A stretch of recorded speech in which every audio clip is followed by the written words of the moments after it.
Shalom, shalom, bien-aimés dans le Seigneur. Que la grâce et la paix de Dieu soient avec chacun de vous. Amen. Nous sommes lundi 7 octobre 2024. Et le thème que je vais partager avec vous et que nous allons ensemble toute la semaine mettre en pratique, c'est prie avec ardeur pour enfanter ta destinée. Bien-aimés, lorsque nous entendons ardeur, cela signifie avec beaucoup de ferveur, beaucoup de courage. Alléluia. Prie avec ardeur pour enfanter ta destinée. Amen, amen.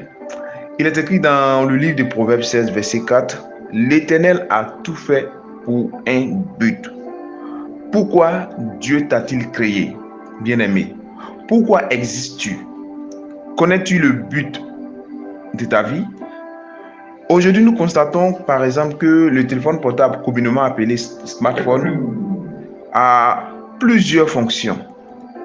Il a la capacité de servir d'appareil photo, de radio, de GPS ou de calculatrice, etc. Mais toutes ces applications ne constituent pas le principal but pour lequel il a été fabriqué.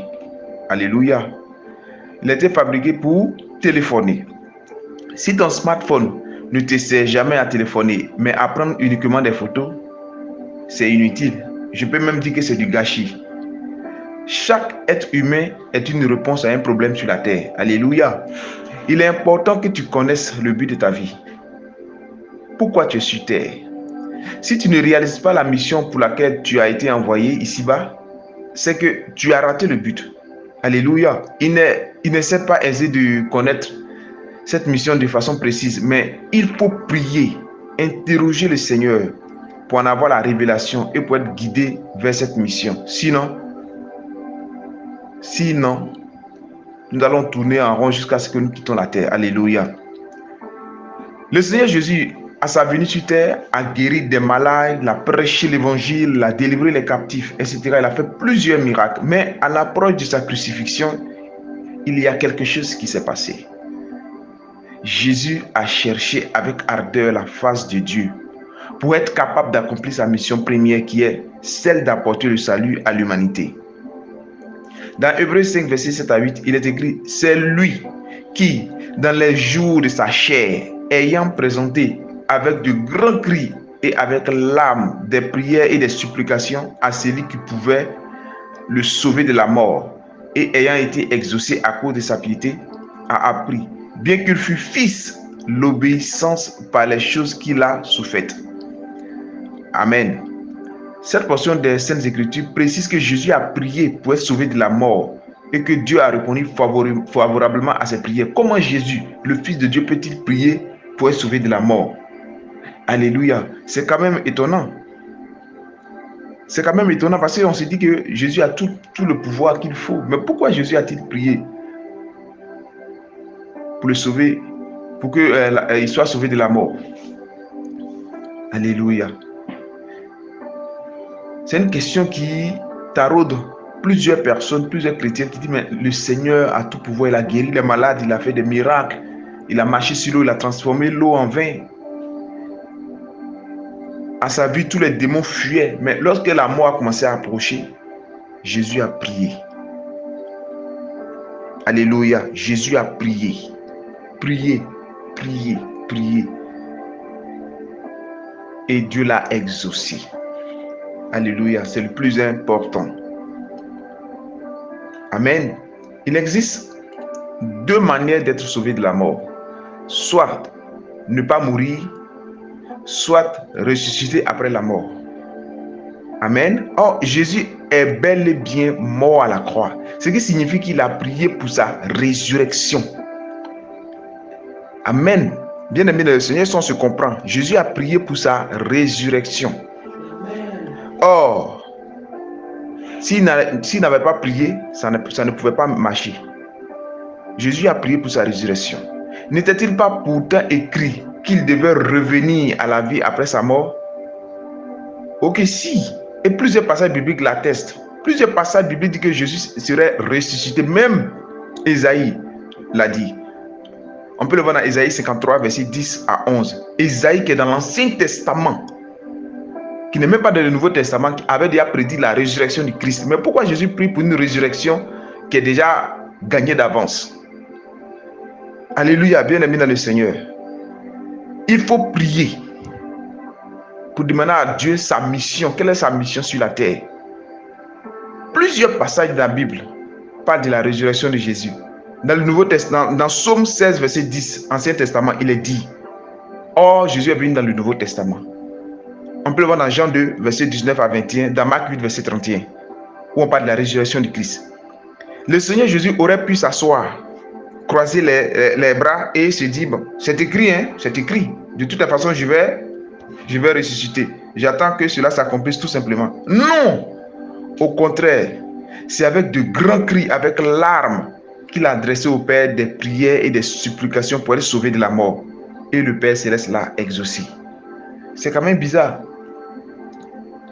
Il est dit même de Jésus dans la Bible, lorsque le diable est venu le tenter, il dit: jette-toi du haut de la tour. Dieu ordonnera aux anges de te porter pour ne pas que ton pied heurte. Alléluia. Toutes ces choses ont été dites, mais Jésus avait cette habitude de prier. Il montait à la montagne, il partait à la montagne pour prier. Est-ce qu'il avait besoin de prier? Il était fils de Dieu. Il avait le pouvoir. Il avait tout ce qu'il fallait. Mais il priait. C'est une attitude à copier. Alléluia. Tu peux être rempli du Saint-Esprit. Tu peux être rempli de l'onction. Tu peux être rempli de tout ce qu'il faut. Mais si tu ne pries pas, tu ne peux pas aboutir à quelque chose. Vérité. Alléluia. Amen. Tu ne peux pas aboutir à quelque chose, bien-aimé dans le Seigneur. Bien-aimé dans le Seigneur. Cette ardeur du Maître à prier pour réussir sa mission première doit nous servir de leçon. Yes. Est-ce qu'on se comprend? Cette ardeur du Maître à prier pour réussir. Si tu veux réussir ta mission terrestre, il faut prier avec ardeur. C'est un impératif pour tout chrétien d'accomplir sa mission sur la terre. Il faut prier ardemment pour cela. Yes. On ne détermine pas le but de sa vie par rapport à ce qu'on sait faire. Non. On ne détermine pas sa vie pour ça. Moi, je sais faire telle chose. Cela ne va pas déterminer le but pour lequel tu es venu sur la terre. Beaucoup suivent le chemin de leur capacité naturelle. Ils croient que leur talent, formation ou don est forcément lié à leur destinée. C'est archi faux. Cela peut être le cas ou ne pas l'être. Mais dans mon cas, par exemple, je suis informaticien de formation. Mais gloire soit rendue à Dieu. J'ai découvert par sa grâce qu'il m'a appelé à le servir. Aujourd'hui, je suis heureux parce que je pratique les bonnes œuvres que le Père a préparées pour moi. Éphésiens 2, verset 10. Même si c'est en temps partiel, le temps viendra où il dira: fils, maintenant tu peux me servir en plein temps. Sache que l'ennemi fera tout pour que tu rates le but de ta vie, pour que tu n'accomplisses pas ta mission. Tu dois prier. Tu dois donc prier avec ferveur pour enfanter ta destinée. Yes. Privilégie ta nationalité céleste, fils et fille de Dieu, pour vaincre toute adversité. Vérité. Pour faire taire toute voix de réclamation de l'ennemi qui crie contre toi. Yes. Ne regarde pas la situation ni les challenges de ta famille ou de ton environnement. Revendique haut et fort ta citoyenneté céleste. Donne ta vie à Christ si tu ne l'as pas encore fait, afin de devenir un fils ou une fille du royaume de Dieu. Et prie. Prie que la main de Dieu soit sur toi afin que tu enfantes ce pourquoi tu existes. Amen. Que cela soit manifeste. Que la mort s'éloigne de toi jusqu'à ce que tu manifestes ta destinée. Je déclare dans le nom de Jésus que tu ne mourras pas jusqu'à ce que tu aies enfanté ta mission. Amen. Tu peux t'appuyer sur 2 Timothée 4, verset 7. Jérémie 29, verset 11. Quelles que soient les forces qui t'ont combattu jusqu'à présent, que ce pourquoi tu existes se révèle au grand jour, au nom de Jésus. Tu peux t'appuyer sur le verset Romains 8, verset 19. Je déclare encore, pour finir, dans le nom de Jésus, que tu as la santé, la force, la vigueur pour enfanter ta destinée. Prie avec ardeur, crie à Dieu et pousse, telle une femme enceinte à terme qui doit enfanter. Qu'est-ce qu'elle fait?